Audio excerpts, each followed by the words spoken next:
Hey everyone, it's Rick Carson. Today we're at the beautiful Make Believe Studios, and earlier today I asked you guys if you wanted to see a video of me talking about a 421 shootout to continue to celebrate this holiday week, or a random obscure piece of gear that you have never heard of that I don't happen to have the manual for.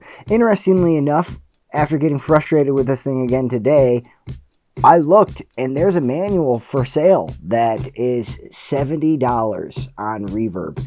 If someone wants to go and purchase that manual to prove me wrong, please fucking do, because I have no idea. But I'm going to tell you what I think it does. What we have here is the Orange County VS2, and this is an interesting guy because before there was Warm Audio and Behringer, there were clones of clones of clones too, and this was a clone of a vocal stressor in a way. So Orange County made a vocal stressor copy in the 70s and the 80s, and I believe all the way into the early 2000s, but they sold thousands and thousands of those units, and in their market in Canada, they actually ended up being utilized for transmission lines for radio stations and other places like that, and they utilized the vocal stressor for broadcast. And they utilized them in television and sports broadcasting all over the place. And it evolved from being a standard vocal stressor like we know with an equalizer and a compressor into being something like these two boxes that we have here. This is the VS2 and the VS3. The VS2 is a mono unit that has what seems to be one vocal stressor inside of it.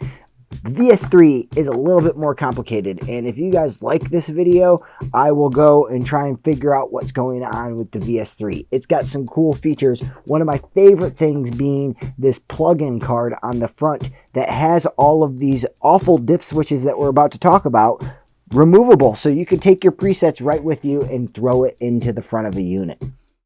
That said, let's dive into the VS2, which is, for all intents and purposes, a vocal stressor. There's some preset stuff going on in here that I don't entirely understand, and when I looked up information about this, there was very little information out there, but one thing that we did find was a article on Preservation Sound that had the VS2 listed, and it said some of its features in its brochure. On this brochure, some of the things that were described said internal adjustment on them, and I think that's what's going on here with these dip switches. And we don't have threshold labeled, but threshold is one of the switches on an original vocal stressor, and I think that's what this one is. It took me a long time to figure out that exactly, but I think this is actually the threshold switch. I think that this is your ratio switch. I think that this switch has your attack and release time on it, maybe, or it's this switch as well, and these are your ratios. Something has over here has to do with the gate, but the gate doesn't really work super well. So you can see that the unit is out currently. We're not seeing any limit light, and we're not seeing anything go on the meter. So let me go ahead and turn this on. I'm just going to crank the input so you can see that we are affecting this unit. Yep, boom. We're getting some limiting going on, and I've got this living just right below the limiter. The next thing that I want to go in is talk about this dip switch setting right here. So this first one here turns on the compressor, and if I continue down this 8 position switch here, you'll now see that we have a little bit of compression going on. And that is because we have worked our way down the threshold. So we are further down the threshold. We're all the way down now, and we've got some compression. But currently, we're living at a very shallow ratio, and that's what's going on here. We have our ratio control. So let's go ahead and just crank this thing down. So now you can see that we are smushing. We are not hitting our limiter yet, but we are now doing 12 dB of compression. Okay, so we've worked our way all the way down the ratio, and now we're hitting at a hard ratio. You can see we're doing roughly 12 dB of gain reduction. If I switch this here, we're going to go to the medium attack time, so we're going to get more gain reduction. And you can see now we're hitting almost negative 20 dB of gain reduction.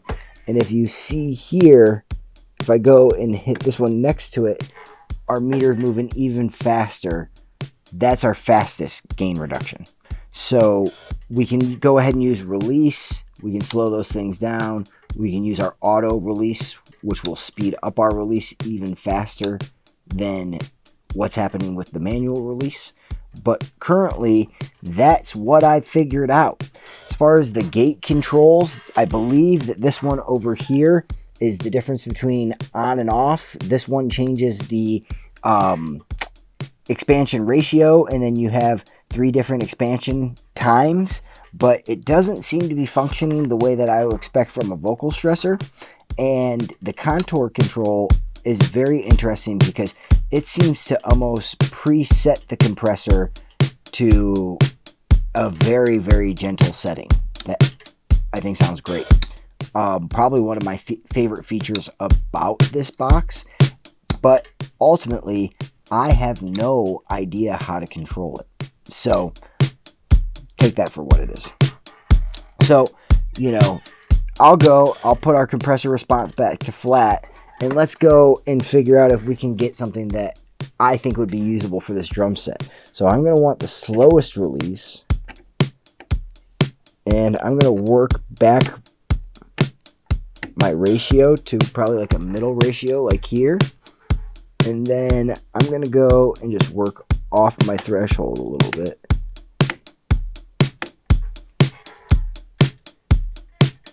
Maybe hit that a little bit harder.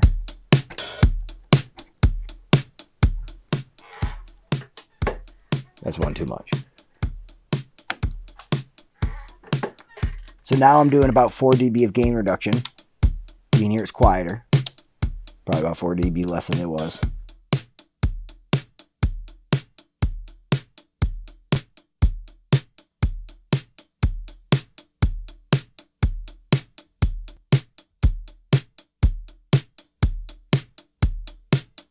Yeah, you can hear that attack time.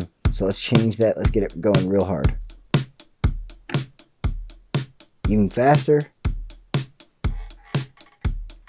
And then the fastest it goes. Which, take this ratio all the way down.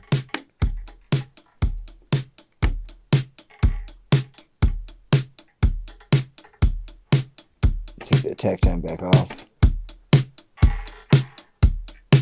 So that's the slowest attack time, very low ratio. Let's just turn on the first ratio.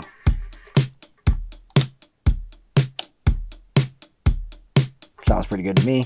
And also, again, the contour switch makes it loud and proud. Sounds incredible. I don't really know what it's doing. A little bit different, but it's a cool box. You know, and while we've been avoiding the limiter, this is a box where, you know, even more so than the Compex, I feel like you can hit the limiter and it just sounds pretty cool.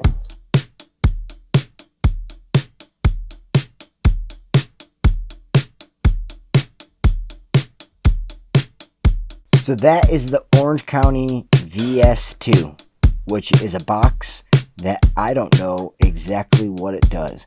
I think I do. Buy that manual. Let me know if I'm wrong. Have a great day.